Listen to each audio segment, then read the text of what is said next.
काले चीते की माँ हाथी। एक बार एक मादा काला चीता अपने बच्चे बगीरा को लेकर जंगल में भाग रही थी। उसके पीछे कुछ शिकारी पड़े हुए थे। भागते भागते चीता एक बड़े से पत्थर से टकराकर गिर जाती है। उसके पैर में मोच आई हुई थी। वो भाग नहीं पा रही थी।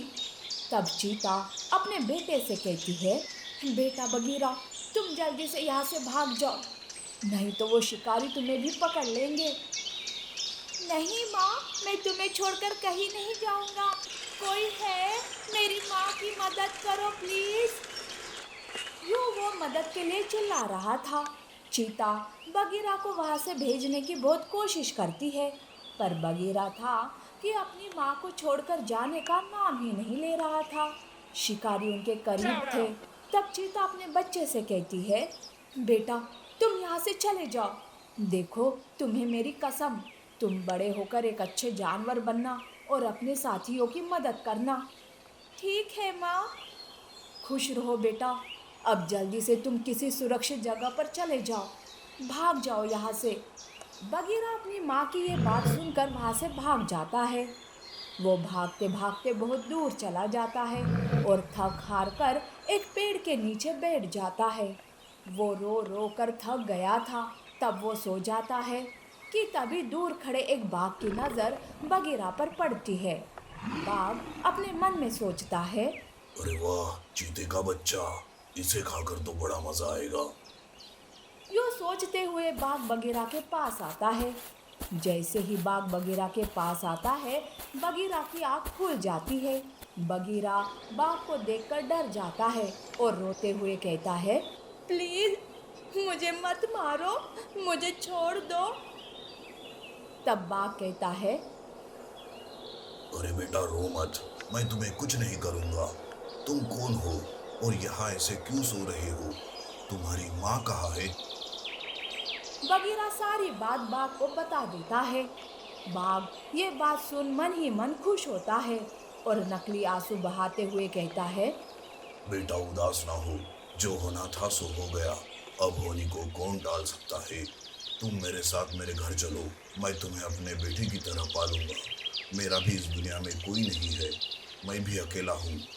बाघ बगीरा को अपनी मीठी मीठी बातों में फंसा लेता है और अपने साथ अपने गुफा में ले जाता है और कहता है, बेटा, तुम थक गए हो, तुम आराम करो, मैं तुम्हारे लिए भोजन ढूंढ कर लाता हूँ। ये कहकर बाघ बगीरा के लिए भोजन ढूंढने जाता है और मन ही मन सोचता है, मैं कुछ दिन यूं ही इसे अच्छे से खिलाऊंगा और पिलाऊंगा, तब जाकर इसे खाने में बड़ा मजा आएगा। यूं सोचकर बाघ बगीरा के लिए भोजन ढूंढ कर ले जाता है। वो बगीरा का अच्छे से ख्याल रखने लगा था। उसी जंगल में एक हाथी रहती थी जिसका कोई नहीं था। वो बाकी जानवरों के साथ मिलजुल कर रहती थी और उनकी मदद भी किया करती थी। जंगल के सभी जानवर हाथी से बहुत प्यार करते थे। एक दिन हाथी जंगल में घूम रही थी कि तभी उसकी नज़र बाघ और बगीरा पर पड़ती है। तब हाथी अपने मन में सोचती है, अरे ये बाघ बगीरा का कुछ ज़्यादा ही ख्याल रखने लगा है, मुझे तो दाल में कुछ काला लग रहा है। यूं वो सोच रही थी कि दूसरी ओर बाघ अपने मन में सोचता है, अरे, इस बगीरा की देखभाल करते करते मैं थक गया हूँ। मैं अब और इसे बर्दाश्त नहीं कर सकता। मैं आज ही नहीं नहीं बल्कि अभी इसे जाकर खा लेता हूँ। यूं सोचकर बाघ बगीरा के पास जाता है। बगीरा बाघ को देखकर कहता है, आप आ गए, मैं आपका ही इंतजार कर रहा था, मुझे बहुत भूख लगी है। अरे, बंद कर अपनी बकवास, जब देखो तब भूख भूख कहते रहता है। मैं अब तुझे बर्दाश्त नहीं करूंगा। वैसे मुझे भी बहुत भूख लग रही है, मैं अब तुझे ही खा जाऊंगा। ये सुनकर बगीरा डर जाता है। ये आप कैसी बात कर रहे हो, मुझे आपसे बहुत डर लग रहा है। अरे ओ चुप कर, मैंने तो तुझे इसलिए खिलाया पिलाया था कि तू हट्टा कट्टा हो जाए और तुझे खाने में मुझे मजा आ जाए। बगीरा डर के मारे रोने लगता है और मदद के लिए चिल्लाता है। बाघ जैसे ही बगीरा पर हमला करने वाला था कि हाथी वहां आती है और वो बाघ को रोकते हुए कहती है, अरे ओ बाघ, रुक जा। मेरे जीते जी तू बगीरा का कुछ नहीं बिगाड़ सकता। मुझे पहले से ही तुझ पर शक था, इसीलिए मैं तुझ पर नजर रखी हुई थी। देख हाथी, तू मेरे और मेरे शिकार के बीच मत आ, नहीं तो अंजाम बुरा होगा। अरे कैसा शिकार, किसका शिकार? मैं तुझे बगीरा का शिकार करने नहीं दूंगी।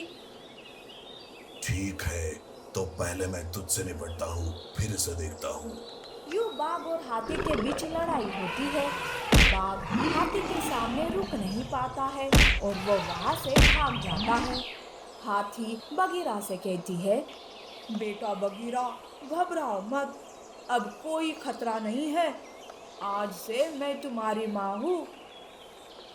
यूं हाथी बगीरा की माँ बनकर उसकी देखभाल करती है और वो बगीरा को कभी कोई कमी महसूस नहीं होने देती है। यूं बगीरा हाथी के साथ बहुत